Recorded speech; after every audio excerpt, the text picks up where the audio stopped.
Most people get this wrong. They assume Charge Ahead is just another payday or BNPL app.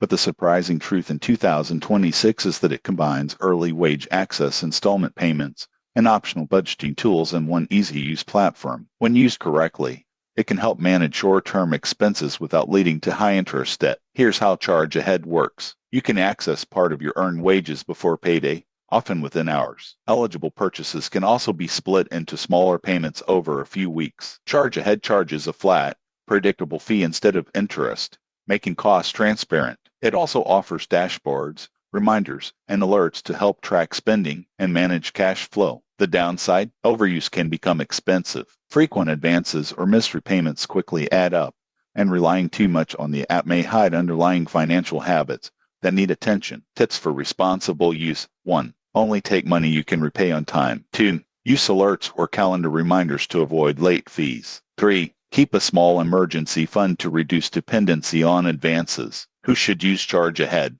People with steady income who occasionally need short-term cash or want help managing bigger purchases. If your income is irregular or repayment discipline is weak, Charge Ahead may end up costing more than it saves. In conclusion, Charge Ahead in 2026 is a flexible financial tool, but only when used responsibly. Track fees, plan repayments, and treat it as a temporary solution rather than a long-term fix. Subscribe for more honest financial reviews and money management tips.